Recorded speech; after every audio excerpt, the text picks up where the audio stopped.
Let's be fully clear here from the outset, I'm going to take shots at a property that was near and dear to my heart for a very long time, and undoubtedly many of yours as well. I'm also very aware that many of you were probably brought to click on that little subscribe button down there because of a thumbnail with this face on it. And I had a lot of success piggybacking off the show during its run. The Abominable Bride and the Series 4 releases saw spikes in my viewership and subscribers. However, here on YouTube, I've always had a love-hate relationship between this show and my content.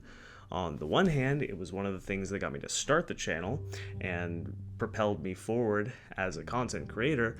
But on the other hand, I really think that the show does my content, the methods of deduction, and the character of Sherlock Holmes himself a bit of a disservice.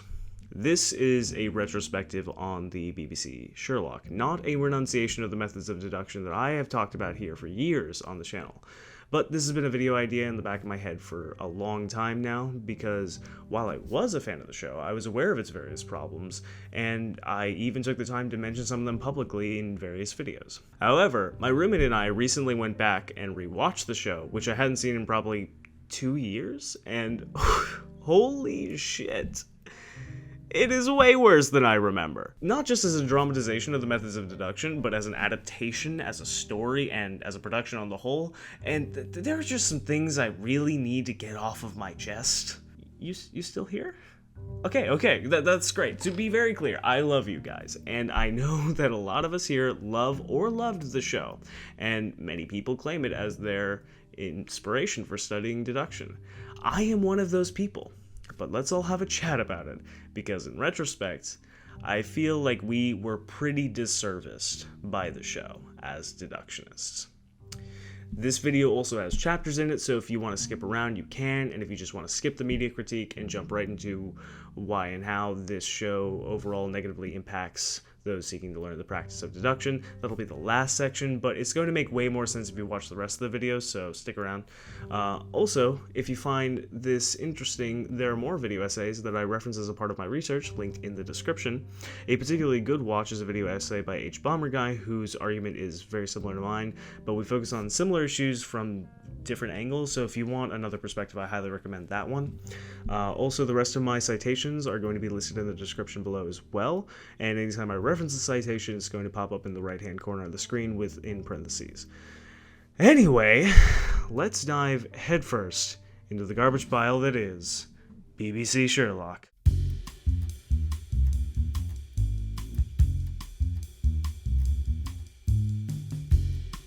Okay, admittedly that was kind of an anticlimactic transition, but to be even-handed, there were some good things about the show that were the core reasons it developed such a huge fan base for a good portion of its run. First of all, credit to the cast and crew of the show. Regardless of the direction, which is where I think most of the problems lie, the heart and soul poured out by the people who worked on this property is very clear to see. I've been working professionally in the production industry for almost 6 years now, so I can confidently say that a lot of work to make the show look good was poured into the principal photography. And while certain editing choices I feel detract from that work, for the most part it is a very competently shot show. Furthermore, every actor in the show, in spite of interesting direction choices, brings their A game. I personally love Martin Freeman and Benedict Cumberbatch as actors. They are fantastic leads, and in everything I've seen them in, they bring so much life to the characters they're portraying. I think Friedman especially gives a special charm to Watson that I think the show would be severely lacking without. Cumberbatch, for his part, I think was giving some genuinely poor direction, but he takes it in stride. Despite the creative direction that they took the character in, and why I think it disservices the show as a whole, the fault isn't with the acting, because he makes it look very believable. In addition to the leads, the supporting cast is also very strong. Despite the lackluster writing, each of them, no matter how big or small the role, fills it well. And I know I decried the editing just a little bit ago, but there are some genuinely fun and interesting scenes enhanced in post-production that do a great service to visually telegraph to the audience Sherlock's thought process. My favorite example of this is in Season 4, Episode 2. Sherlock is off his tits on drugs, wandering through a fever dream, and while he's doing that, he's piecing together a case. And I think that scene was done extremely well as far as how it was shot and how it brings you into the mind of Sherlock. But that's pretty much it as far as things that I still enjoy about the show. So let's get into the actual critique, shall we? One of the complaints I've made publicly about the direction of Sherlock was making Holmes a sociopath. Now, you might have noticed the asterisk. First of all, what is a sociopath? Like, seriously, in the science of psychology, what is a sociopath? How is it defined? Let's do our research and find out, shall we?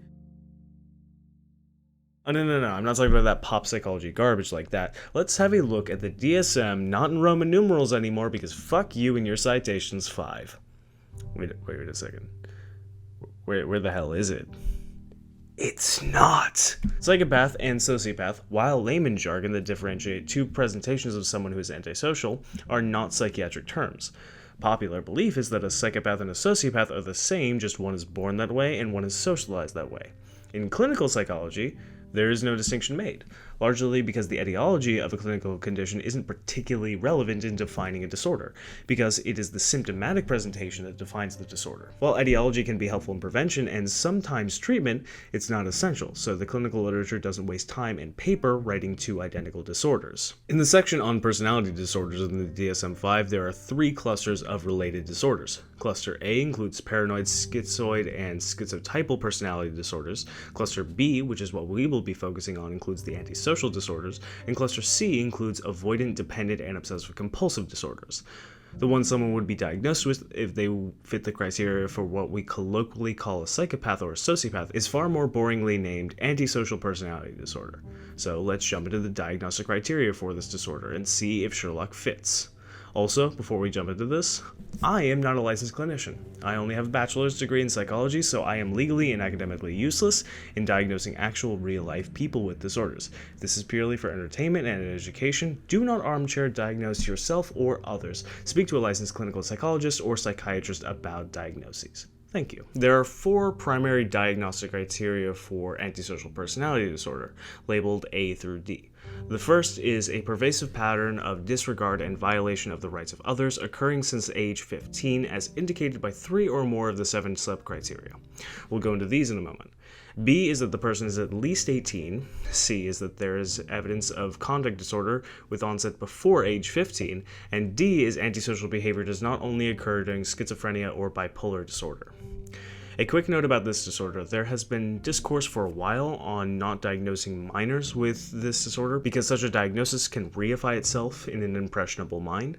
A child told that they have antisocial personality disorder or called a psychopath for shorthand might internalize that and alter their behavior to further fit the diagnosis. So to prevent this, children can only be diagnosed with a conduct disorder, which follow most of the same criteria, which is why criterion C is what it is. Because patient history is very important with respect to psychiatric diagnoses, just like in physical medicine. The 7 sub-criteria for criterion A are where the majority of the comparative analysis for the disorder is done. So let's go through one by one to see which in the show Sherlock fits. 1 is failure to conform to social norms with respect to lawful behaviors as indicated by repeatedly performing acts that are grounds for arrest. So Sherlock does fit this to some extent, and the DSM notes that the individual does not have to be arrested to satisfy this criterion, only that it is grounds for an arrest if they were to be caught. Certainly, Sherlock's substance abuse is one such activity, but beyond that he also regularly breaks police protocol and has a disregard for crime scene integrity and department procedures. There's also his clear willingness to break into top-secret government facilities without hesitation, and let's not forget that he acquired the means to get into that facility by way of his pickpocketing habit, and we also know that Sherlock has had a history of substance abuse since a young age, so I'm going to go and say yes to this criterion. 2 is deceitfulness as indicated by repeated lying, use of aliases, or conning others for personal profit or pleasure. It would be quick to jump on this one and say that Sherlock fits given his behavior over the show, but it is equally important to note that these are all regular activities for his line of work as a private detective, and he doesn't seem to engage in these behaviors much when they aren't in service of his line of work. He is secretive for sure in the show, but most of his lies are lies of omission. However, he does seem to have a natural comfort for outright lying to the point where one could argue that he enjoys engaging in that sort of behavior, so I'll give him this one as well. 3 is impulsivity or failure to plan ahead. Sherlock can be characterized as impulsive in this iteration, but he is always planning ahead. Often seemingly impulsive behaviors are justified later as a part of a larger plot, and even his relationship to substance abuse involves decking out his kitchen to be a lab to produce his own drugs, which involves careful planning, so I'll not give him this one. 4 is irritability and aggressiveness as indicated by repeated physical fights or assaults. We could characterize Sherlock as being verbally aggressive at times due to irritability, but not to the extent of physical violence, so I'll say he doesn't meet this criterion. Number 5 is reckless disregard for the safety of self or others. The initial thoughts that come to mind for this criterion are when he intentionally tried to drug John with a dangerous hallucinogen in The Hound of the Baskervilles, and when he threw a CIA agent out of a second-story window, as well as his lack of regard for Moriarty's hostages in the first season. This disregard for the safety is also reckless, as seen with his intentional goading of a desperate woman with a gun, resulting in the almost immediate death of Mary. However, apart from trying to drug John, an act he rationalized for, he does seem to have a deep care for John's well-being and safety, as well as that of Mrs. Hudson, and despite his comments about the death of one of the hostages in the first season, he does try very hard to stop the old woman from getting herself killed, and looks genuinely mortified when the call drops. There's also a disregard for himself when he almost takes the pill in the first episode. However, we know he has a substance abuse problem as well, and suicidal tendencies are comorbid with substance abuse disorder. One could argue that these behaviors are either coping mechanisms or conscious attempts to distance from people, rather than persistent features of his personality. The lack of consistency in what we see calls for more patient history, but within the Sherlock canon, what bits we get from his past don't really touch on this aspect, so I won't give this one from what we can see in the show. Number 6 is consistent irresponsibility as indicated by repeated failure to sustain consistent work or honor financial obligations. Sherlock does not really exhibit this set of behaviors either. One could argue that this is because he enjoys his work and is paid well for it, which is true, but this still doesn't allow for further speculation, so he doesn't get this one either. And the last one is lack of remorse, as indicated by being indifferent to or rationalizing having hurt, mistreated, or stolen from another. A consistent feature of Sherlock's behavior in the show is his intense rationalization of his decisions and lack of remorse for antisocial behavior on the merit of those rationalizations, so I'll give him this one as well. It would appear that Sherlock does satisfy criterion A by expressing 3 of the 7 sub-criteria. However, we only have evidence for one of these behaviors before age 15. From what we have described to us, it appears that Sherlock was not antisocial based on Mycroft's memory in early childhood, but that his childhood trauma relating to the death of his best friend changed him. So I will give him the benefit of the doubt and say he satisfies the criteria. There is, however, also the point of his loss of some of these behaviors as the seasons progress. However, the DSM-5 notes that it is not uncommon for symptoms to become less evident or even remit within someone's 40s. Given that Sherlock is in his 40s by the final season, it actually fits the course of this disorder. However, he does only barely hit the diagnosis, and in-universe consistently calls it by the wrong name, and insists that other people need to do their research on the subject. So I find it to just be an unnecessary choice for the character, and one that doesn't service the larger story much, if at all, and it also fails as a characterization of Holmes as seen in the source material. It is a more recent Jordan with the benefit of hindsight coming at you in the editing bay. So while I was editing the Sociopath section, I realized that it didn't super tie into the rest of the argument as cleanly as I thought it was when I wrote it and when I was recording it. But all the information is good, but it just didn't seem like it was necessary at the end. But it is, but I didn't tie it well into the next section. But basically, the point that I'm trying to make with why I think it was a poor choice to make Holmes a sociopath, and not only make him a sociopath, but dwell on that aspect of his character and really harp on it and make it a significant part of his character, is that it doesn't really provide any narrative benefit. Like, you could have all of these character flaws that he has in the show without him being sociopathic, right? Without him having to claim antisocial personality disorder, which I make the argument that he does barely hit. It's just the frustration with this sort of big brain stuff of not caring about people is cool because it shows how detached you are because you're so smart. It's some of the most intelligently written things I have read come from a deep place of care and empathy, right? Some of the most intelligent speakers I've listened to They are passionate about what they do from a place of deep care and empathy. Empathy and care is not a bad thing. It doesn't detract from intelligence. In fact, like later on in the video, I talk about how human intelligence is a product of social evolution. Without socialization, without the functions of social interaction and empathy and emotions for others, your brain will not develop typically without that. Like, socialization is good for you intellectually. Being empathetic is good for you intellectually, because that's why human general intelligence evolved to begin with. So it's one of those things that in hindsight, it's this big brain sort of like r/I am very smart shit, if I'm being entirely honest, that I'm just sick of seeing. And it doesn't service the narrative at all, which makes it even more frustrating.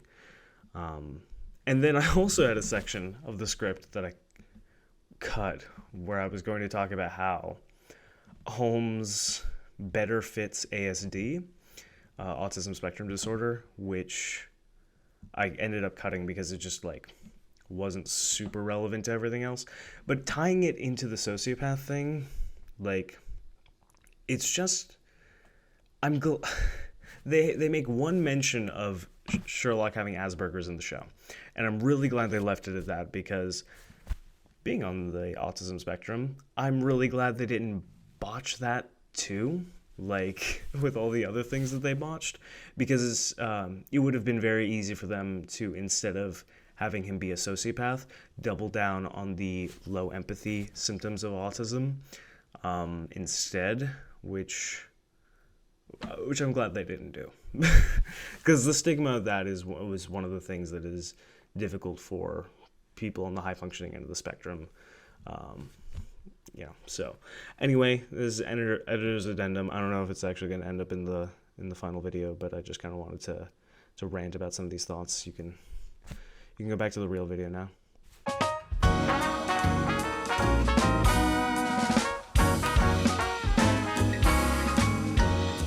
The canonical Sherlock Holmes not only doesn't fit the criteria for antisocial personality disorder, he's not even as big of a dick as people seem to think in the canon. Holmes can be crass in a matter-of-fact way and breaks from the traditions of polite niceties of English upper-class society, when following those traditions would get in the way. But he's not mean to be mean. In fact, he's usually quite the proper English gentleman. He's a matter of fact not to be mean, but usually because someone is in denial or not getting to the point and just wasting time.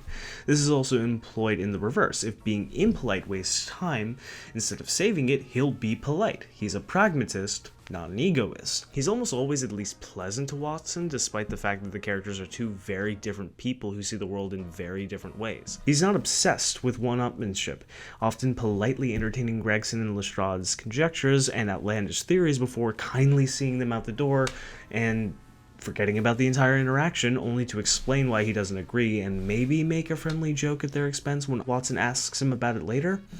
Holmes in the books is a true obsessive, a romantic hero from the literary standpoint. He could care less about what people think and if they think he's the smartest. What he cares about are the methods and the results. If you don't believe me, let's take a look at a couple of scenes that analog each other between the canon and the adaptation. Now, if you watched other video essays on Sherlock, like the aforementioned one by H. Bomber Guy, you already know that the showrunners completely reversed the twist about the writing on the wall in A Study in Scarlet for A Study in Pink. While in the book, it is Gregson and Lestrade that think that the letters R-A-C-H-E were meant to spell Rachel, and it is Holmes that notes that Rache is German for revenge. In the show, they flip it. However, more to the point that I'm trying to make, later in this story, there is a scene where Gregson comes to Baker Street to tell Holmes that the case is closed. Scotland Yard has charged a man with the murder, a man who, as it turns out, is innocent. "Take a seat and try one of these cigars," he said. "We are anxious to know how you managed it. Will you have some whiskey and water?" "Don't mind if I do," the detective answered. "The tremendous exertions which I have gone through during the last day or two have worn me out. Not so much bodily exertion, you understand, as the strain upon the mind. You will appreciate that, Mr. Sherlock Holmes, for we are both brain workers." "You do me too much honor," said Holmes gravely. "Let us hear how you arrived at this most gratifying result." This is a far cry from the desperate need for attention and validation that we see in a similar scene where Sherlock, upon hearing the speculations of Anderson, tells him not to speak because he, quote, lowers the IQ of the whole street. In this scene in the book, Holmes is clearly annoyed with Gregson for jumping to conclusions and doing so with such brash arrogance. But the way Gregson is written, most people would have had that sort of reaction. However, the way that Holmes is written in the sequence shows that he is definitely trying to hold his tongue and not make a scene or make enemies. Holmes in the canon has a continual annoyance with Scotland Yard, but he is always trying to make them better detectives, sharing information and suggesting lines of study. It is the arrogance of the detectives of Scotland Yard that prevent them from becoming as good as Holmes. It's not Holmes's natural talent or superior intellect, and certainly not Holmes's arrogance that makes him better. In Sherlock, most of the detectives have reasonable complaints about Sherlock. Sherlock's refusal to don proper forensic attire for the sake of his fashion sense would definitely piss off any self-respecting forensics expert, and it's a far cry from Holmes's obsession with crime scene integrity in the books. In the books, Holmes is the reasonable one, and Scotland Yard is run by arrogant policemen who are far more enforcers of the law than they are problem solvers, whereas in Sherlock, it is our titular character who is the arrogant one. Now, is it inherently wrong to do something different with a character in an adaptation? No, and I don't even say that in defense of the argument that you have to change aspects of a written work to properly translate it into cinema. That is true, don't get me wrong, and cinema and literature are two very different mediums and they have different storytelling languages, and while there's overlap between the two, there are differences as well. And adaptations require, well, adapting. But beyond that, from a fundamental character and story aspect, this is an adaptation choice that keeps being made, which does a disservice to the character and the stories he is in. This idea that Sherlock is an asshole, but it doesn't matter because he's right, is the perpetuation of the great man myth, as far as I can tell. Holmes isn't the only character to be portrayed in this way in modern pop culture. Basically, any character that is coded to be the genius follows the trope of this character flaw. Iron Man, for instance, is a genius, so it's okay that he's a selfish man-child. We're told not to question his decisions or whether he's qualified to make them because he's a genius. Even when he makes mistakes, who else is going to fix these problems with a flesh bag with a supercomputer instead of a brain? He isn't like the rest of us. He's a genius, so he can be unlikable and still the good guy, because his genius status gives him the right. House MD is another great example of this trope, and once again a Sherlock Holmes adaptation. A much better one than Sherlock in my opinion, and the decision to make House the biggest piece of shit in the office is actually largely justified from a story perspective because the writers do something interesting with it, but House himself sums up what this trope is all about when he tells the story of the doctor who inspired him when he was just a child. A doctor who was a real asshole, but he was always right, so no one could do anything about the fact that he was an asshole. Same principle as Sherlock. Trying to drug your friend with a dangerous hallucinogen that causes traumatizing terror without their consent, an experience you just had a day or so ago, when there were multiple other ways to test your hypothesis, is what we like to call in academia unethical. Laboratory conditions? My ass. Good luck getting that study design past IRB. It's not clever, it doesn't prove intelligence, it shows that you're just kind of a piece of shit. And having a character with flaws and watching them grow to be better is a tried and true storytelling method. However, in order for that to work, the character arc has to be fulfilled at some point. With Sherlock, we see him grow little by little, but then a new thing about his past or his internal struggles is teased to the audience either to never be revisited or poorly satisfied later. Where if you wanted a character-driven story, you could have focused more on the character arc that you set up to begin with. Sherlock Holmes, as a series of short stories, was very episodic. There wasn't character development noticeable between stories except on rare occasions. Changes to the characters are largely subtle, and they didn't need to be anything more than that. The reader needed to be able to follow Watson as the prospective character and believe that Sherlock Holmes could be a real person, so that the suspense and clue finding and mystery solving of the crime mystery story was something the audience believed in and invested in. The characters of the Sherlock Holmes stories were vehicles to deliver an idea that Doyle held to be true, that if a detective approached a crime the same way that a scientist approached a study, then fewer innocent people would be convicted of crimes they didn't commit, and less guilty people would get away with their misdeeds. Sherlock Holmes has never been a character-driven story at its core. Its appeal has always been the audience's engagement with the mystery.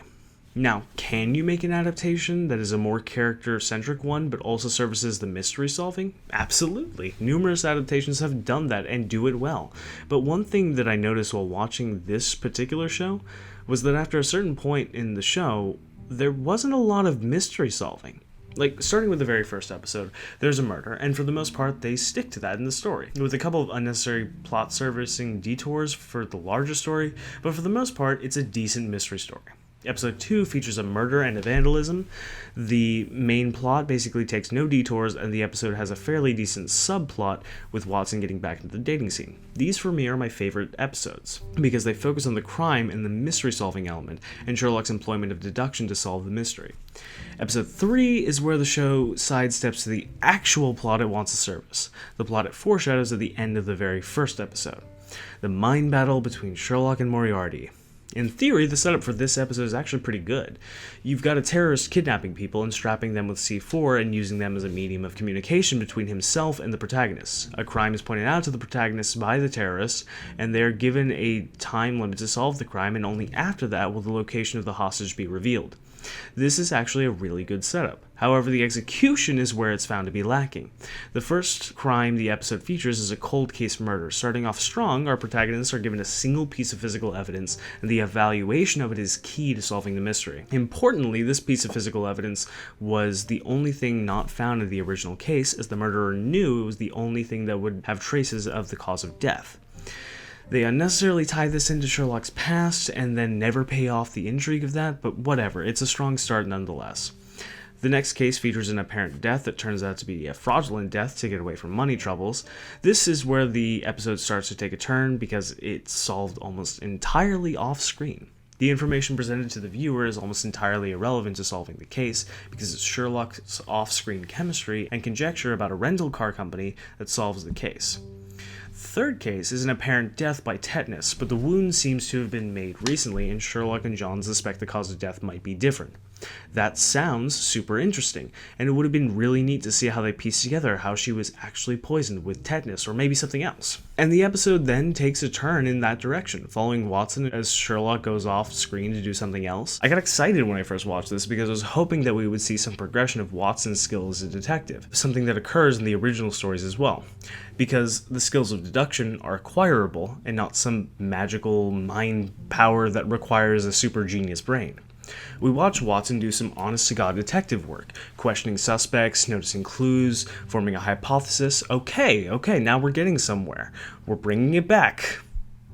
Fooled you. This whole sequence is made immediately moot because of off-screen research Sherlock did, and it's used not to show Watson's progression as a problem solver learning a new skill, but for laughs at his expense to show the audience how smart Sherlock is. Even if you wanted to go that route, wouldn't it be much more interesting to see Sherlock solve the case, to have followed Sherlock the same way we followed John? Well, we can't do that because Sherlock already solved the case early on in this sequence so that he could get ahead in this game. A move that telegraphs how unlikable and callous Sherlock is. Also, were you wondering what Sherlock was doing to get ahead in the game? Well, you're out of luck, because we'll never find out. That also could have been an interesting plot to follow. Sherlock solving the case quickly and then making a strategic decision to try and solve the larger case at hand, that being finding the terrorist that is responsible for all these kidnappings. That could have been really interesting to follow, and played completely differently for his character. Sure, it's callous, but Sherlock being a pragmatist might have been able to rationalize it as preventing further suffering. We could have maybe had the characters grapple with this strategic decision later and wonder if letting an old blind woman live with explosives strapped to her chest for 12 hours might have been slightly traumatic and made her so emotionally distraught she couldn't be reasoned with to not reveal any information about this terrorist. But no, Sherlock does everything off screen, it's never paid off to the audience, and the only grappling he does is rationalizing why he still won, while Watson makes virtually no case for the human decency he's advocating for. Now, this still could have been done in an interesting way.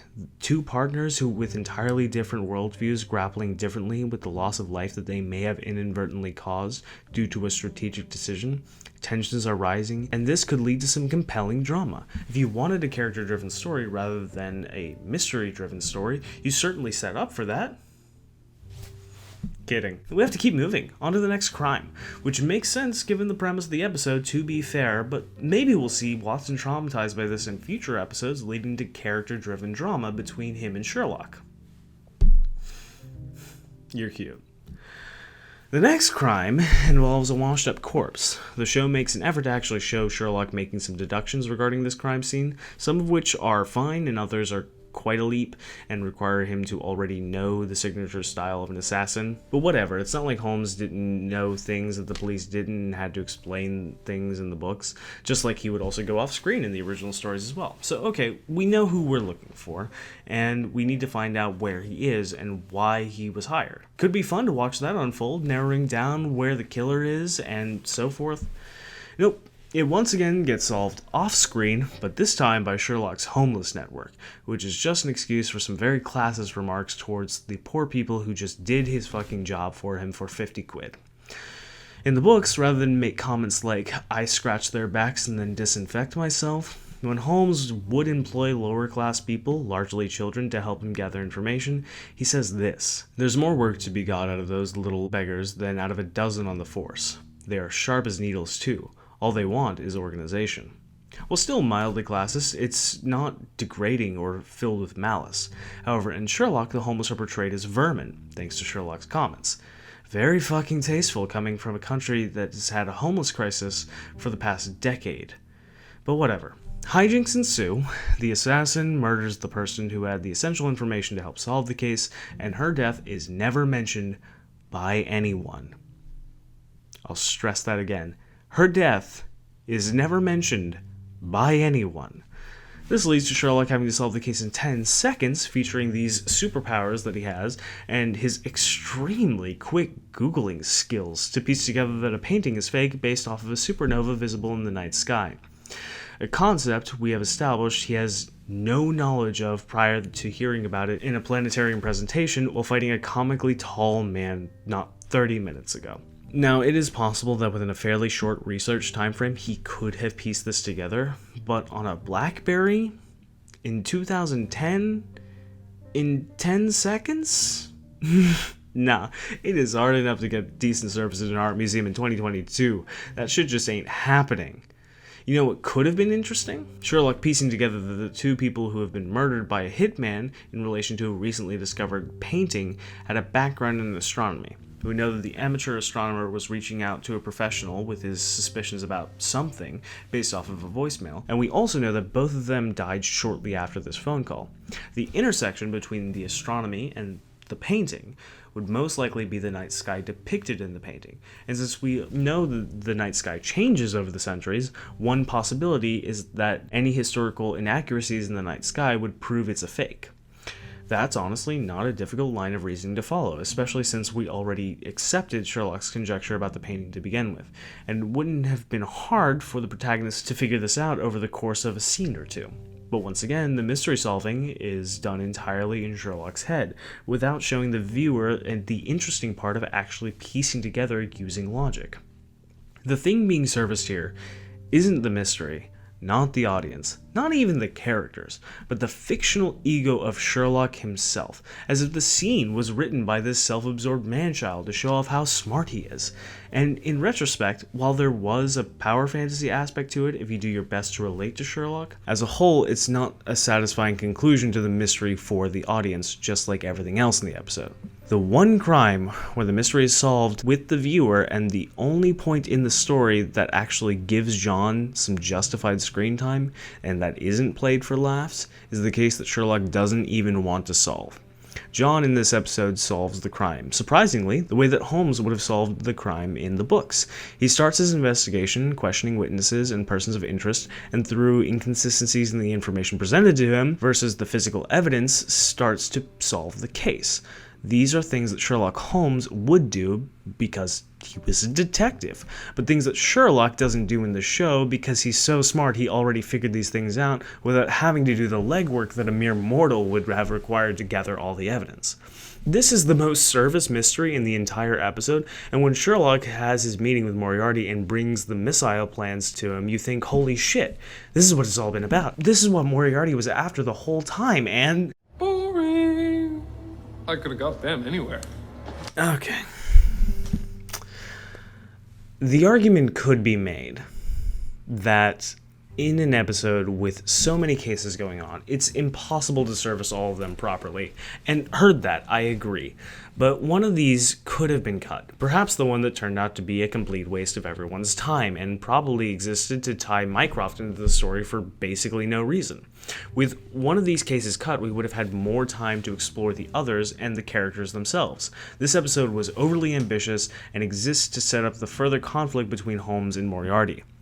The first confrontation sets up Moriarty as a criminally insane genius who enjoys playing games, but ultimately he has his own ambitions and wants Sherlock out of his hair because he stands a chance at ruining his criminal empire.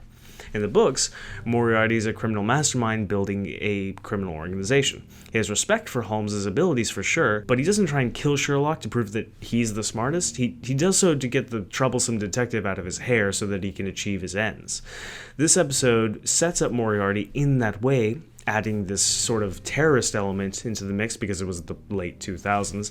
But then, by their next confrontation, it turns out that that's not at all what he was doing. He was, in fact, trying to play a game with Sherlock, and didn't give two shits about his criminal empire, or his own life, for that matter. And then later, via flashbacks, we learn that the government locked him up illegally after this episode, and it turns out that everything Moriarty said to Sherlock in the swimming pool was complete and utter horseshit.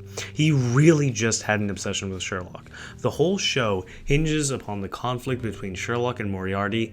And you know what they did? They blew their load at the end of season 2 by killing him. They even produced an entire Christmas special where they explore a historic case of someone faking their own death in the same way, only for that special to end with Sherlock, for some reason, saying that Moriarty is in fact very dead. And then it turns out that yes, he is in fact very, very dead. So they built up the conflict between Sherlock and Moriarty for 5 episodes, killed him in the 6th, and then teased his return 3 episodes later, and then spent another 3 episodes and a special not paying that off. The show continues the theme of not focusing on the mysteries, not even focusing on the actual character-driven stories, but teasing cool things about the characters and then not paying them off later. Series 2, Episode 1 features a retelling of The Hound of the Baskervilles, a story that is admittedly somewhat difficult to translate into a modern setting, but the setup is actually kind of decent. But once again, almost all of the mystery solving is done off-screen or by characters looking at a literal screen. The one interesting mystery solving bit is Sherlock being wrong, and he literally walks into the answer at the climax of the episode. In other news, Sir Arthur Conan Doyle described his frustration with detective novels from the time thusly. It always annoyed me how in the old-fashioned detective story, the detective always seemed to get at his results either by some sort of lucky chance or a fluke, or else it was quite unexplained how he got there. But he never gave an explanation how. Series 2, Episode 2 retells the 25-page long short story of a scandal in Bohemia over the course of an hour and a half, and it isn't satisfied with exploring the story for what it is alone, but by tying it once again into Moriarty, as we find out that Irene Adler was the one who called Moriarty at the end of Series 1, and that she's been working with him ever since. There's exactly one mystery solved in this episode, but that takes all of 3 minutes of screen time. The rest services the larger plot. The final episode of Series 2 brings back Moriarty and follows a similar structure to the finale of the first series, but with even less crime solving, more wild conjecture, and that turns out to be right, and endless teasing to the audience before they blow their load for the entire show. Series 3 starts off with Sherlock's return and deals with the emotional trauma that John is dealing with from the death and return of his friend, sets up new supporting cast members, and features a mystery that Sherlock is too bored to solve until he feels like it, where we then speed through the mystery at a breakneck pace. I'm actually not against starting the series off this way per se, because it actually tries to focus on the characters and their relationships and establish a new status quo for the series. Unfortunately, it's only 3 episodes long, so we don't have a lot of time for that. Series 3, Episode 2 features John's wedding and Sherlock's best man speech, which actually gives a glimpse of what the show could have been, exploring a series of interesting short mysteries, the majority of the Sherlock Holmes canon. For the most part, each mystery is self-contained, and they're all fun little mystery adventures. They ruin this by needlessly tying all these different cases together and use it to set up an attempted murder at John's wedding for drama, I guess? I both love and hate this episode for showing what could have been and being very fun to watch for the most part, and then ripping us back down to more of the same bullshit. The finale of the series introduces the plot twist that the character we met 2 episodes ago is actually a super mercenary, and she didn't tell her husband. Hijinks ensue. Was this an interesting premise? Sure, and I think it could have been done well. Is it? No? It's rushed and messy, and there's not enough time to let it breathe because at the same time there's a case to solve, which is also underserviced. Neither Mary being an ex-mercenary nor the Magnuson plot are bad by themselves, but tying them together unnecessarily rushes both. If there had been more episodes for each series, they could have built this up over the course of a few episodes and then tied it together in the climax, but each episode is 30 minutes longer than necessary, and each series is 7 episodes too short. We run into the problem of having both too much time and not enough. I'm actually quite a fan of Magnuson as a villain, and I think he was a much better version of Moriarty than the actual Moriarty in the show. When I first watched this episode, I was excited because the protagonists at the end are stuck in a horrible situation where there's no winning against a very clever villain who had an ace up his sleeve. Since we killed off our previous big bad villain, perhaps Series 4 will explore this villain and provide an interesting game of chess for our heroes to play as they try and stop this very powerful and dangerous person, while at the same time their hands are tied because he has so much leverage against them. Leverage that would also continue to stress the relationships of the protagonists with each other. Mystery, action, and drama all together. Merry Christmas! I guess not then. Magnuson could have been the perfect replacement for Moriarty, and a chance for them to get it right since they messed it up so badly at the beginning of the series. Magnuson is not concerned with Sherlock as a person. He doesn't care about him. He respects his abilities for sure, but is concerned with amassing power for his own ambitions and ends, and immediately ties Sherlock's hands the second he starts poking his nose around in his business. Instead of utilizing this character and doing something interesting with the adaptation by making the most formidable villain not be Moriarty, they kill him and then immediately bring Moriarty back. Sort of. In the first episode of Series 4, we essentially tie up the Mary was a mercenary plot that we were super invested in for all of a half an episode before this one, before killing her off in the end. Again, the crime isn't explored, and Sherlock knows everything by the end somehow. The next episode is spent grappling with the death of Mary by both John and Sherlock, and the near irreparable strain is put on their friendship. This is actually some of the best character development in the show, featuring some of the best acting from Freeman and Cumberbatch we get to see in the series, and the director's honest attempt to actually bring these arcs to a close. And it's most disserviced by the fact that these arcs were poorly handled for 3 series prior. Also, as I said before, this episode features one of my favorite visual sequences in the show, and it does bring us into Sherlock's thought process while solving a crime in a very visually interesting way.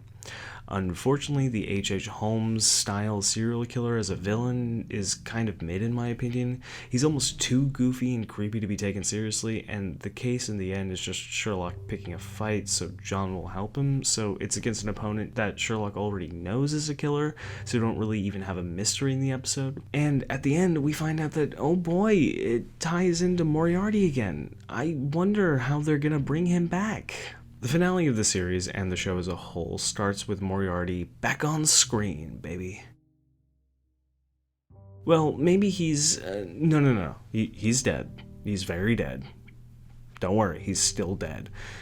Do you want him to come back? Well, too bad. Now, I'll be honest, I didn't want him to come back in the show after they killed him, because I didn't like their take on the character to begin with, but after all this teasing, I was just really pissed that they didn't pay it off. So much screen time, plot diversion, and distraction from the part of these stories that makes them compelling to tease bringing back a character, only for them not to bring him back.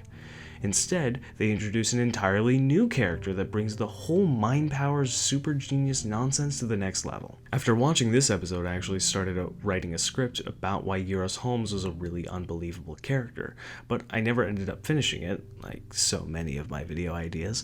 But I always had a problem with this direction. Firstly, it cements for me that the writers don't actually understand deduction, and they don't even understand what human intelligence is other than big IQ number. Human intelligence is a product of the evolution of the social animal, the very thing that Sherlock Holmes decries, by the way. But more to the point, human cognitive development is severely stunted without social contact for this reason. Feral children not raised by humans and thus not exposed to language after a certain age will not be able to learn to speak any language in a fully abstract way. After the age of 5, a human child not exposed to language will never be able to abstractly communicate. Even if, as in the case of Euros, the child has already acquired language, if you put a 5-year-old in solitary confinement for 30 years with barely any human contact, they will not develop cognitively in a typical way. On account of adults put into solitary confinement will start to experience permanent cognitive decline after weeks to months. And they certainly won't develop a social and linguistic intelligence enough to be able to mind control people with their words. This telegraphs a hugely hereditary sentiment of intelligence, a sentiment that is not very supported by actual evidence, and what hereditary component there is to intelligence is still influenced upon by environment. Psychology largely recognizes currently that things are not a question of nature versus nurture, but nature via nurture. Whatever genetic components exist for intelligence will not be expressed if the environment is suboptimal. Beyond this, they completely do away with any semblance of the use of deductive, inductive, and abductive reasoning in favor of magic mind powers again, of these 3 in particular super geniuses. They do all this to satisfy Sherlock's character arc of becoming a better, more empathetic person. The thing about satisfying a character arc, though, is that you make it infinitely more difficult to do such in a satisfying way when you introduce an entirely new character into your finale as the medium with which you fulfill the character arc, instead of using the characters you've been developing for almost 4 series before this point as a medium to do so. Why does Sherlock Holmes have to exist for Sherlock and John to fully come into their own as friends and people? Why did Sherlock need a dead childhood best friend that he has repressed to realize how important his friendships are? Why did Euros have to concoct a murder dungeon for Sherlock and Mycroft to embrace their brotherhood despite their differences?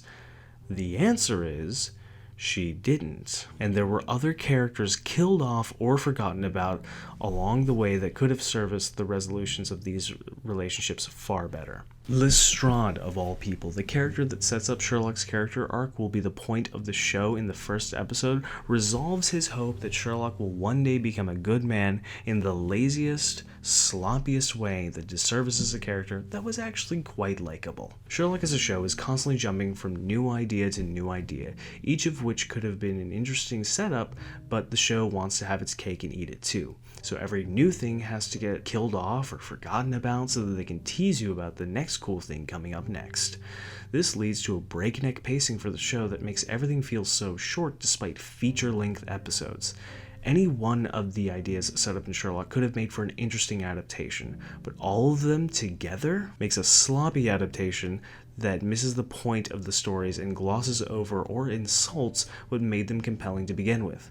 Nowhere else is this clearer than in what I like to call the mystery montages. The mystery montages feature the premise and resolution of a vast number of original Sherlock Holmes short stories. The premises often feature interesting ways of modernizing the setting for these mysteries, like they did in the wedding episode, but instead it's a montage, so we go from premise to resolution, sometimes with Sherlock not even leaving his house or even waiting at all to blurt out the answer, leaving the audience with no way of participating in an interesting mystery and powerless to just watch Sherlock gloss over something that could have been fun to watch. Some of my favorite short stories are glossed over in literally 5 lines of dialogue and 30 seconds of screen time. Furthermore, the show seems to feel the need to make fun of or show some sort of disdain for the source material, not just in laughably glossing over the stories that made Sherlock Holmes the legend he is, but actively making fun of John and his titles. They waste a vast swath of their source material that they could have adapted and explored in interesting ways. These sequences exist only to show how smart Sherlock is and to provide a few low-hanging jokes. One of the key features of Sherlock Holmes in the books is how measured he is, how attentive he is, and how much deliberation he takes to process information. He's always described as attentively listening and engrossing himself in the tales of his clients rather than interrupting them and forcing them to hurry up. He'll ask the occasional question, but he doesn't assume that anything is irrelevant until it's proven to be, so he's a very good listener. He goes for days, sometimes poring over paperwork in his flat to get as firm of a grasp of the details of the case as possible as he concocts his plan to carry out his investigation in the most strategically viable and scientific way he can. Sherlock Holmes is written as a measured and patient, deep-thinking character, not an impetuous dickhead cutting everyone off. This is where we get to the ultimate problem with Moffat and Gatiss' attempt to modernize Sherlock Holmes. See, in the late 1800s, solving a crime using observation and deduction like Holmes does was very new. But in the last 100 and some odd years, modern criminal investigation has literally been founded on that methodology. Meticulous data gathering, scientific evaluation of physical evidence, etc. How do you make Sherlock a cut above the rest, make him more than just a typical modern detective, when every detective is using the same methodology now? Well, you could do what Elementary did, and just write him to be better at the methodology than everyone else, and do so in a way that doesn't make the other detectives look stupid, but just shows how obsessed Holmes is, and how that obsession made him the best that there is. Or you could do what Sherlock did and give him magical mind powers. Gatiss and Moffat literally talk about this in an interview, how they focus on his ability to read people so much to set him apart from other detectives for this very reason. And yes, when he's reading people, that is where the show will actually show some effort to show you his thought process and how he gets to those conclusions. A lot of the time it's overblown, and towards the end they get lazy with that too, but it's largely where the actual deduction and reasoning happens. Most of the solving of the crimes is just making Sherlock a Mary Sue and having him know just because the plot needs him to. The exact thing Doyle wrote the original stories because he was frustrated at. Now, I think when you violate the core premise of the source material you're adapting, you're bordering on a poor adaptation.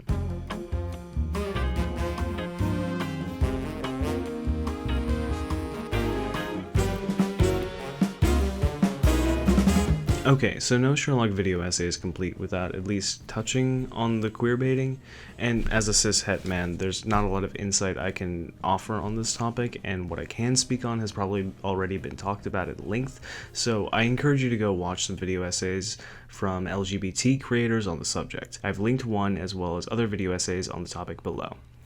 However, tying into my larger argument, the showrunners clearly have a problem with committing to things in the story. As we just talked about at length, there's a pattern in the show of teasing something interesting and then never paying it off, or doing so in an unsatisfying way. The same applies here. Seemingly, the showrunners want to cater to straight viewers and gay viewers at the same time. Either of these could have been committed to without being poorly done. If the showrunners wanted Sherlock and John to be straight and go the canonical route of John getting married at some point in the story, that's perfectly fine, and no one would have been surprised or criticized the show too harshly. Some viewers would have been disappointed, and of course people are going to have their own headcanons, like with everything, but if that was the story they wanted to commit to, and they did it, it would have been fully within the norm and no one would have been surprised or mad. If the showrunners instead wanted Sherlock and John to be gay, then that would have been extremely progressive, especially in 2010 when the show started, and it would have been fantastic representation to have one of the most iconic characters in the entirety of Western canon be gay in an adaptation. Sure, that would have run the risk of alienating straight viewers, so it makes sense why they didn't do it. But if it was written well, it could have been done well, and the show still would have performed well. There's also the interpretation that Holmes could be an ace character, which is something that Moffat has seemingly flipped on multiple times between whether he interprets Sherlock to be straight or ace. However, if they were intending to go that route, which it doesn't seem like they were, they botched that potential as well. As far as how the show deals with queer characters that are stated to be such, the showrunners don't do a good job here either, as seen with the portrayal of Irene Adler. In the original canon, Irene Adler is a one-off character who appears in one story and is never heard from again, at the end of which she gets married and runs away after beating Sherlock Holmes at his own game. Irene Adler as a love interest for Sherlock Holmes is a creation of subsequent adaptations. If you wanted Sherlock to be ace, then you could have simply stuck to the source material in this regard, and not heavily implied sexual tension on both sides from start to finish of the episode. Further complicating this, the show explicitly states her to be a lesbian, but then she falls for Sherlock, which is how Sherlock eventually wins the day in the episode. Going with the trope of having a lesbian character that is shot and directed for primarily the male gaze, and having the protagonist awaken her heterosexuality is a tired and tasteless trope, and shows the showrunners didn't know how or didn't want to write good queer representation. So why is all this bad? Well, the lack of commitment in this case especially affects gay people because they are teasing them with representation or fulfillment of a fantasy by dangling it over their head for the entire run of the show and then never paying it off. The problem goes deeper to a level of exploitation. Some of the official marketing for the show was aimed at young queer viewers with the implication of fulfilling the promises of representation. This brings queer viewers to watch the show and brings money to those individuals involved in its production, knowing full well that they were never going to pay that off, and drawing viewership through false advertisement of a vulnerable population desperate for representation is exploitative, and the industry needs to move away from that fucking yesterday. On a final note, the show makes the "Are Sherlock and John gay?" question the butt of many jokes throughout the run of the show, reifying the shame of that sexual orientation. And not to mention that at the start of season 3, they literally make fun of the very fans who have these fanfictions and fantasies, the same fans who made the show as popular as it is. Again, pretty tasteless, and you can see why that would be super frustrating, especially for a young gay viewer. Now, it's also important to keep in mind that the gay subtext of the show is largely confined to scenes of Sherlock and John alone. For all the other characters, all they see are Sherlock and John being good friends, and these characters immediately assume that they're gay without seeing the wistful glances that we see as the audience. And while knowing that Sherlock does not have a romantic history at all, and John only has a heterosexual romantic history. This doubles to perpetuate the cultural disdain that we have for heterosexual male-on-male affection. A huge part of toxic masculinity and the way that it is instilled in men from an early age is by discouraging friendships with other men that is affectionate on a substantial level. This robs people of having intimate friendships, and for the straight viewer who interprets John and Sherlock as straight, this perpetuates this anxiety. So in both respects, queerbaiting is just bad for people in general. It reinforces bigotry against LGBT people by reifying it, it exploits them financially, and it perpetuates toxic masculinity by way of internalized or overt homophobia in the straight viewer.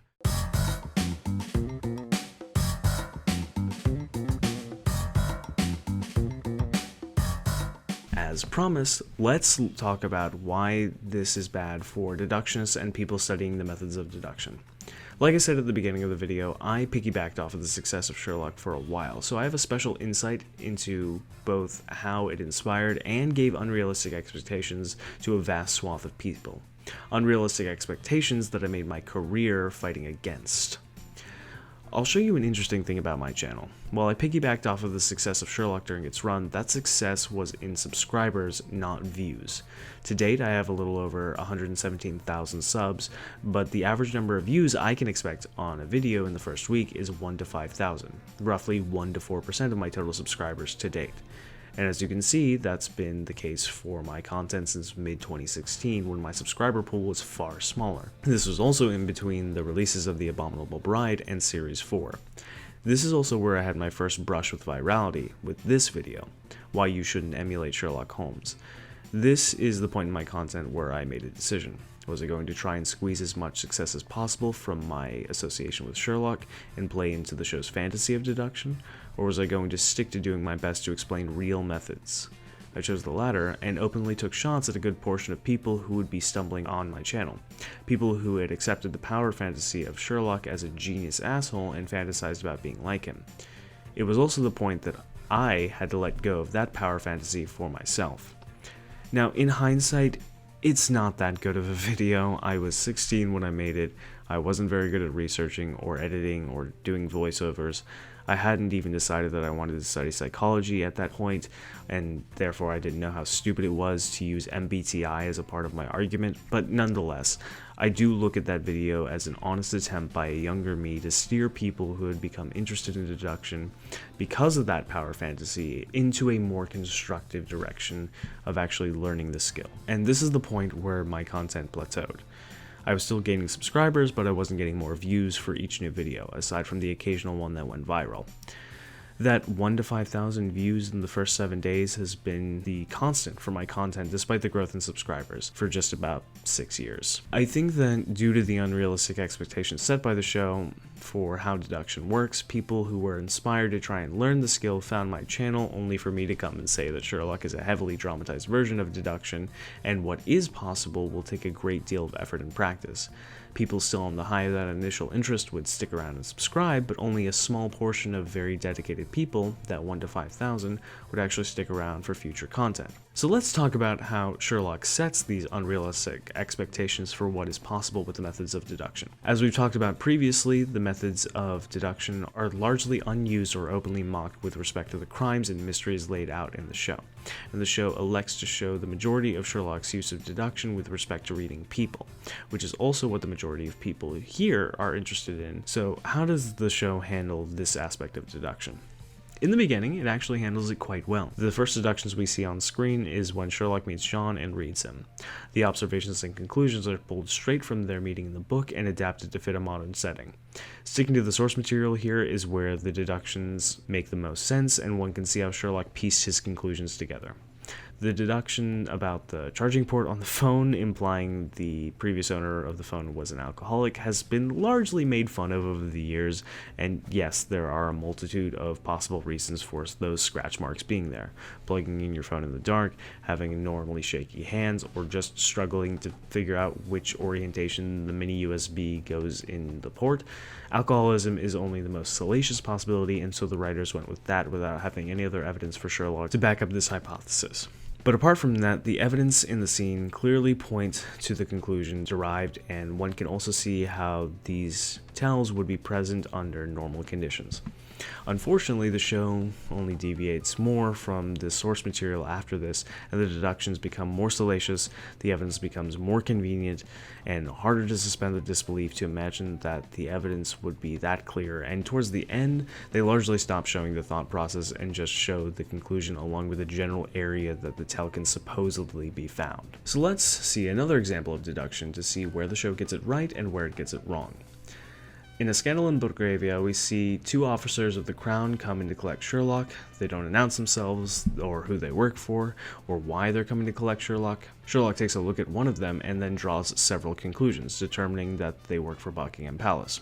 First, he determines that the suit the man is wearing is over 700 pounds, which is within the realm of possibility, especially if you are well versed in clothing lines. You can fairly easily spot the expensive clothing in this way, and this is a line of study we know Sherlock is known for, so I'll give him that.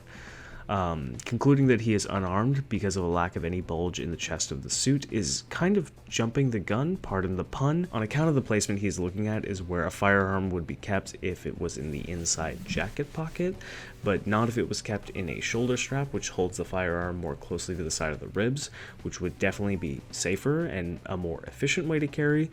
Plus, a firearm could just as easily be in a holster on the back of the waist instead, or just tucked into the back of the waistband. So neglecting to consider these possibilities and simply looking in the wrong spot to begin with, I'm gonna say that the show took liberties here to save for time and make the deduction look more salacious. The next deduction, zooming in on the thumbnail, determining that the nails are manicured, is totally possible and not hard to do if you know what you're looking for, so I'll give it that one.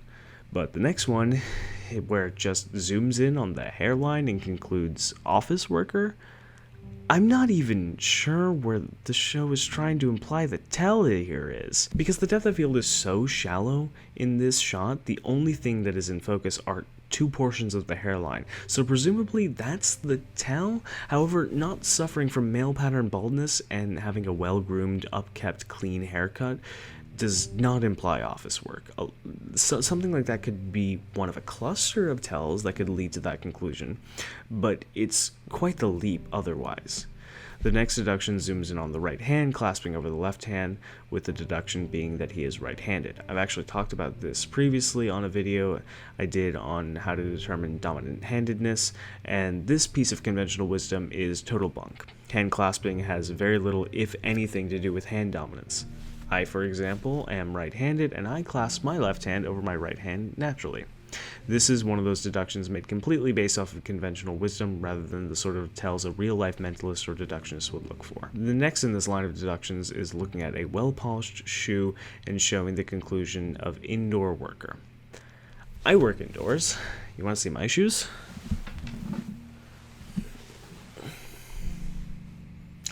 As you can see, there's some staining from mud here, even though I work indoors. That's because I park across the street from the building I work in, and it's a very old, beat-up parking lot, so I'm liable to get mud on my shoes. Plus, I rarely have the motivation to polish my shoes, so they've lost their luster, and the leather is quite obviously worn. All that one can tell from this observation alone is that he recently polished his shoes. One could further reason that given the expense of his clothes and his generally professional attire as a whole, that he likely primarily works indoors, and we could further conclude that there's a high likelihood he regularly polishes his shoes, given the attention to detail with the overall appearance, given the manicure, the haircut, and given the aforementioned expense of the suit. The job he works is probably very high paying, so professional appearances are expected. Ergo, regularly polishes his shoes as opposed to merely polishing them today. There's a lot to be determined from a grouping of observations like this, but looking at them one at a time, while an efficient way of telling the story, does a disservice to the process of deduction. The thing that creates the appeal for the character of Sherlock Holmes for many people. And that's a reoccurring problem with most of the deductions visually depicted in this way. The deductions Sherlock verbally explains in the show do have more effort put into showing a more holistic approach, but like we saw with the first deduction of John, we can see that not all of these deductions actually hold up to scrutiny. In fact, most episodes have relatively few examples of Sherlock explaining his conclusions in this way, surprisingly. However, when he does, oftentimes the observations, when shown, are much more obvious than they tend to be in the real world. For instance, in The Hound of the Baskervilles, when Sherlock starts to make deductions about Mrs. Hudson having gone on a breakfast date and points out the flower on her sleeve, and the camera zooms in on that, and we can see that the flower looks as though it has been freshly dropped on the sleeve, and there's been no attempt to wipe it off. For someone who likes to keep a clean house and certainly has an attention to detail for anything that needs to be cleaned, she literally just mentioned how she could clean his apartment. Not having noticed being splashed with flour and or not having wanted to bother with trying to clean it off of this nice dress seems to lend itself to a completely different line of questions than Sherlock bothers to pursue. Making the presentation of tells as obvious as this, with seemingly little thought to how the tell would actually get there, shows a lack of focus on this aspect of the Sherlock Holmes stories. And for a viewer interested in learning in the skills of deduction, this can give the wrong impressions. Obviously, this is a television show and certain things are done for the sake of storytelling, which is why I find the written stories to be the best for showing Holmes's lines of reasoning and observations despite not being able to visually show them, because Doyle took great care in describing them. I don't want to be seen as nitpicking here, but given that this is a skill I've studied for quite a while now, and this show has set up expectations for people that I have had to dash and correct in my career on YouTube, I'm putting these out in service of my larger point. Also, a key thing to keep in mind as a deductionist, this sort of unbridled confidence that Sherlock has in the show shows a complete misunderstanding for the process. At the end of the day, you are most often drawing conclusions from an incomplete picture. Your conclusions are possibilities that you can bolster with evidence, but you are not going to be right all the time. It is a very helpful skill to learn things about people, to piece things together, etc. But there is an inherent margin for error, one that you can narrow down with more data, but sometimes that extra data you need isn't presented. Holmes in the books has confidence in his conclusions because he's been doing it for so long, and he's learned a lot through his study, through practice, through trial and error, and presumably from his past mistakes. But he's not often brash about these conclusions and presents them as the most likely possibilities given the data available, and is more than willing to change those theories when conflicting data is presented. Sherlock in the show seems to be completely incorrigible in this regard, never doubting that his reads of people are 100% accurate every time. On the few occasions that he is ever wrong, he's completely baffled. In the very first episode, again going back to his read of John, they set up Sherlock as a more measured reasoner, mentioning that he didn't expect to get everything right. I thought that was a great characterization when I first saw it. But then the show seemed to have forgotten about it, and we end up with shaky conclusions built on a few pieces of evidence and on unbridled arrogance for the rest of the show. Apart from the actual observations and deductions, one of the things that I didn't mention in the beginning of the video, which is actually one of the things I like about the show, is that it popularized the uses of the Mind Palace as a memory technique. However, the way the show depicts the Mind Palace gives some very unrealistic expectations. In the show, Sherlock's Mind Palace is either depicted as a place that he can freely wander around, where both semantic and autobiographic memories are stored, or like a computer user interface where you can just search for keywords. The show really doubles down on the whole computer analogy, calling Sherlock's brain a hard drive on numerous occasions, when in reality the analogy does not work for a mind palace. Okay, so let's take a quick break to talk about cognitive psychology and the current dominant theories on memory. Seriously, go to the bathroom, go get yourself a drink, go get yourself a snack, we're taking a break.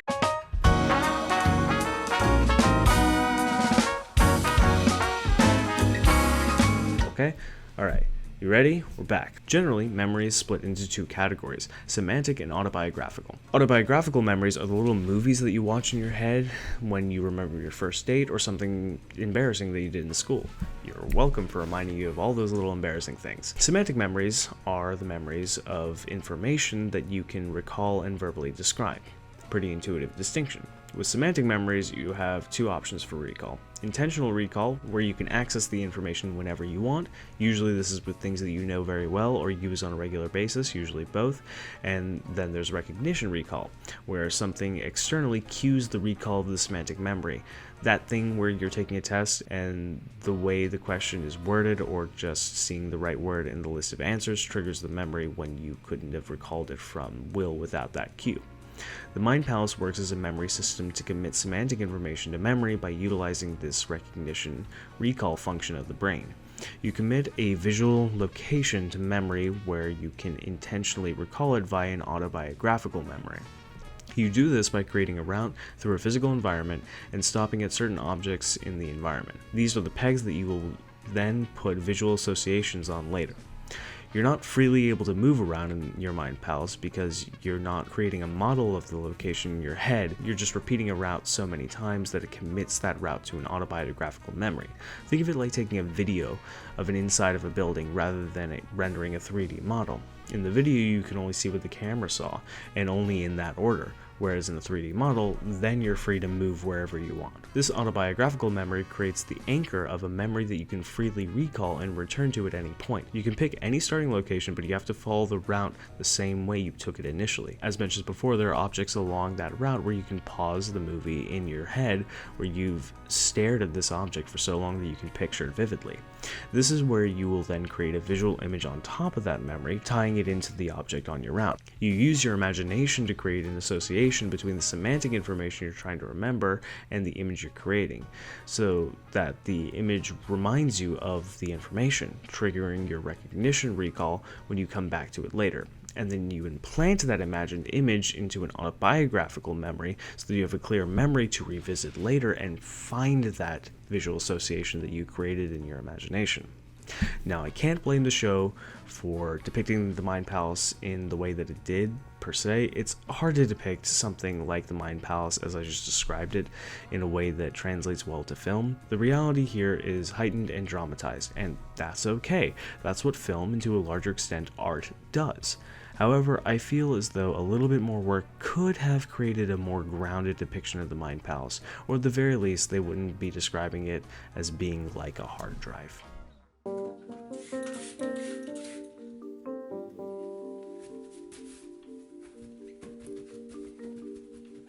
Ultimately, Sherlock BBC was a very popular adaptation of an iconic character for a long time, but its downfall came in the end as people started to realize that the problems they saw in Series 4 were pervasive from the start of the show. And if you still love the show, more power to you. I can't stress that enough. I really wish that I could still watch it and enjoy it, because there are still things to like about it.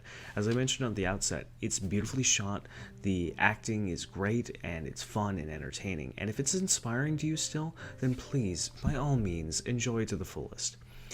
It's been almost 6 years since the last series aired, so why do I even feel the need to say these things now? What have I been trying to say over the last 12,000 some odd words? I guess the love-hate relationship that I've had as a content creator with Sherlock has affected what I produce to this day, and it's also why I stopped producing content for almost 2 years. The plateau I hit with the growth of my channel was very disheartening, and it was clear to me for a while that I had gone with such a niche subject matter, and the only mainstream sources of interest were giving people unrealistic expectations before they even came to my content. I mentioned in the last video that I also recently graduated from college, and digging into my major in psychology, I discovered my passion for that field and for science writing. Majoring in psychology started as an attempt to improve my abilities as a deductionist, and it did to some extent. But I think the greatest takeaway I got from my undergrad was how to properly research the literature and write good papers. I've learned a lot over the last few years, and it's been my desire for a while to shift my content away from this niche topic of deduction and branch out into more thoroughly researched video essays. Deduction is still a passion of mine. I still cultivate it and employ it in my life, but as far as something that I want to dedicate myself to explaining here, I lost that passion somewhere down the line. I know that's probably disappointing to many of you, and understand this does not mean that I'm never going to make a video about the methods of deduction again. It's still a topic that interests me and therefore is something that I will want to talk about on occasion. However, if you're looking for exclusively deduction-centered content, I do highly recommend Ben Cardle. His podcast and his YouTube channel are fantastic places to dive deep into the methods of deduction. He also has a book called The Monographs, which I've referenced several times in the past. I've interviewed him here on this channel, and on Me and Observe's old podcast, Mind Reader, if you want a brief introduction to him and what he has to offer. Links, of course, are in the description, and of course, all my old content will still be here for you to consume and enjoy. Ultimately, though, I wanted to make this video just to put the final nail in the coffin and step fully out of the shadow of BBC Sherlock and mark a new beginning for this channel. I don't want to be tied down by a niche topic if that's not what drives me to write and research and produce. If you stuck around to the very end of the video, I can only assume that you're probably at least curious as to what I'm going to say and do next, and I really do appreciate that interest, and I really appreciate you hearing me out. I also don't want to seem like I'm just chasing views. Yes, the gap between my subscriber number and my average views has been disheartening, but I'm not out here seeking attention for attention's sake. I would like to be able to make this content for my job because I love doing it, and if that never happens, then that is what it is. But I have very little interest in viral fame and clout. I'm passionate about making art, and I'm passionate about creative freedom, and I'm passionate about proper science communication. I believe that art is how we explore the bigger questions about the human experience. I believe that it uplifts and inspires us, so I am on the side of good art. And not to say what I do here is art, but to have the freedom to make a short film or a character study, that would be amazing to me, to have the time to do so. I also believe that science is how we come to understand the world around us. I believe that a people well educated in science will lead to people making more informed decisions. So I am also on the side of good science communication for lay people. I also believe that psychology, unfortunately, is a field that has a particularly difficult relationship to the public. There's a huge market in grifting on misrepresenting the science of psychology or straight up peddling pseudopsychology. And to be fully transparent, I am guilty of this, not intentionally, but I have been misinformed and made misinformed content. So even when one isn't trying to, there's so much clutter in the discourse, it is hard to find the actual truth when you don't know how to study the literature properly. So in these future endeavors, it is my intent to follow in the footsteps of one of my scientific heroes, Stephen Jay Gould, and in particular this quote: "Since I am better at scholarship than kindness, I need to cast my fealty with humanity's goodness in this sphere. May I end up next to Judas Iscariot, Brutus, and Cassius in the devil's mouth at the center of hell if I ever fail to present my most honest assessment and best judgment of evidence for empirical truth." And I will leave you with that. Thank you for watching, and I hope you have a great day. Ciao.